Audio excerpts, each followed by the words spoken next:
जय श्री कृष्ण दोस्तों। मैं अनिल शर्मा आपका स्वागत करता हूं। दोस्तों, आज हम बात करने वाले हैं श्रीमद् भागवत कथा के बारे में कि श्रीमद् भागवत कथा को सुनने से क्या होता है और भगवान किस पर कृपा करते हैं इसको सुनने की। तो श्रीमद् भागवत के आरंभ में ही भगवान वेद व्यास ने कह दिया है कि मैंने सब वेदों और पुराणों का जो सार है वह श्रीमद् भागवत में रख दिया है।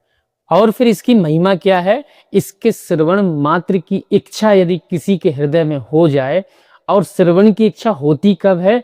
जब अनेक जन्मों का संचित पुण्य हो, संतों गुरुजनों की कृपा हो। संत कह रहे हैं कि यह कथा कैसी है? श्रवण मंगलम। यह नहीं कहा कि कथन मंगलम, मतलब सुनने मात्र से, श्रवण करने से जीव का मंगल हो जाता है, हमारा मंगल हो जाता है, हमारा कल्याण हो जाता है। भागवत कथा कल्याणकारी है। और जीव का कल्याण कब होता है? जब जीव इस संसार से मुक्त हो जाता है, शिव स्वरूप हो जाता है, जब आवागमन के द्वंद्व से सदा के लिए मुक्त हो जाए, जब आना जाना यानी इस संसार में आना जाना, भूलना भटकना सदा के लिए समाप्त हो जाए, जब सच्चे सुख की प्राप्ति हो जाए, तभी कहना चाहिए कल्याण हुआ है। कल्याण जब मानना चाहिए जीव को अपना, जब मन के संशय दूर हो जाएं, लक्ष्य दिखाई पड़ने लगे, मार्ग पर निर्वात गति हो जाए, तब समझना चाहिए कल्याण हुआ है। यह भागवत कथा श्रीमद् भागवत उसी कल्याण का दान करने वाली है। भगवान शिव घोषणा कर रहे हैं, यह कथा आदि भौतिक, आदि दैविक और आध्यात्मिक तीनों प्रकार के ताप शाप दूर करने वाली है। आदि भौतिक ताप क्या है? गोस्वामी जी ने बताया है, नहीं दरिद्र सम दुख जग माही, यानी दरिद्रता है और आदि व्याधि है, यह सब आदि भौतिक ताप है। और कभी कभी आप देखते हैं, आप तो बिल्कुल सीधे रास्ते पे चल रहे थे, एकाएक कोई भयानक दुख आकर सिर पर टूट पड़ा। यह सब क्या है? आदि भौतिक ताप है। फिर जो मन में विक्षेप है, ये जो मन का भटकना है, जो मन बार बार संसार के विषय के अंधकूप में जाकर गिर जाता है, यह आदि दैविक ताप है। और आध्यात्मिक ताप तो एक ही है कि जीव भगवान से बिछड़ा है, यह आध्यात्मिक ताप है। ये तीनों प्रकार के ताप दूर करने वाली श्रीमद् भागवत कथा है।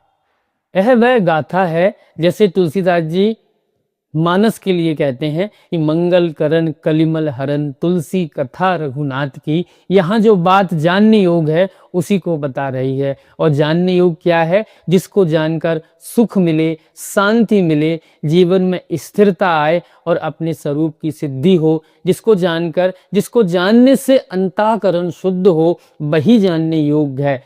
कितना अर्थजन्य विचार हम अपने भीतर डाल देते हैं, यहाँ वहाँ से कुछ भी सुनकर। मैं फिर इस बात को कह रहा हूं भाई कि हम अगर अच्छा सुनेंगे नहीं तो फिर अच्छा सोचेंगे कैसे?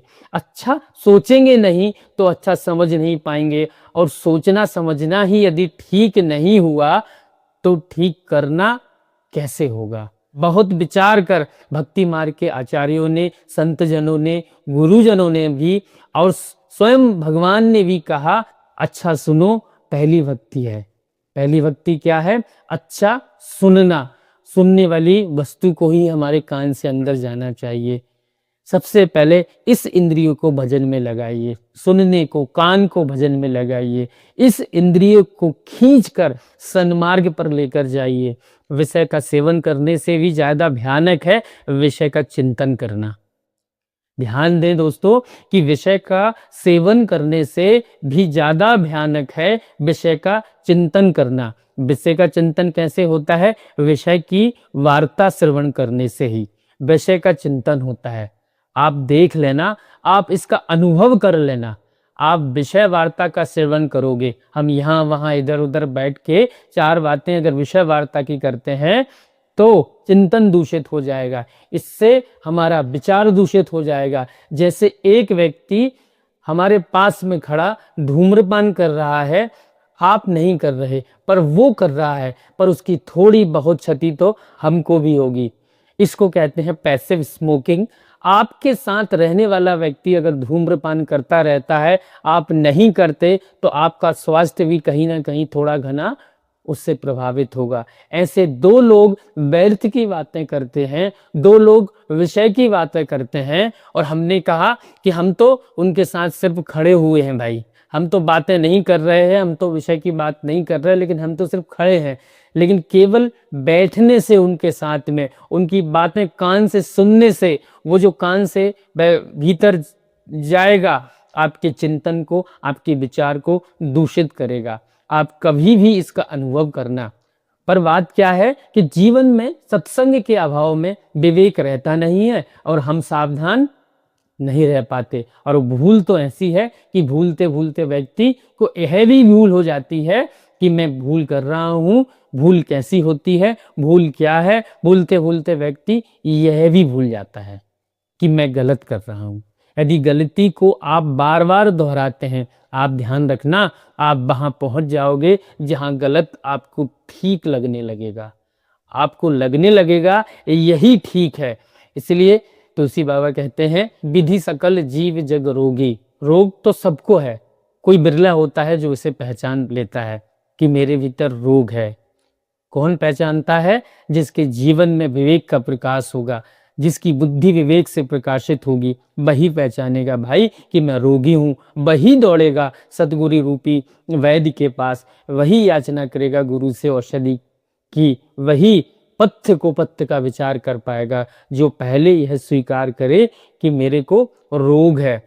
घोषणा करते हुए कह रहे हैं भगवान वेद व्यास कि यह भागवत कथा वेद वृक्ष का वह पका हुआ फल है कि भगवान की बात ऐसे कोई कहे तो कहानी लगती है, और भगवान की बात जब कोई संत कहता है, जब कोई भक्त कहता है, उसका प्रभाव कुछ और होता है। इसलिए भाई इस कल्याणकारी कथा को तो सुनते रहिए और सुनाते रहिए। देखना एक दिन जीवन में आपके ऐसा चमत्कारिक परिवर्तन होगा, आप भगवान के बिना रह नहीं पाएंगे।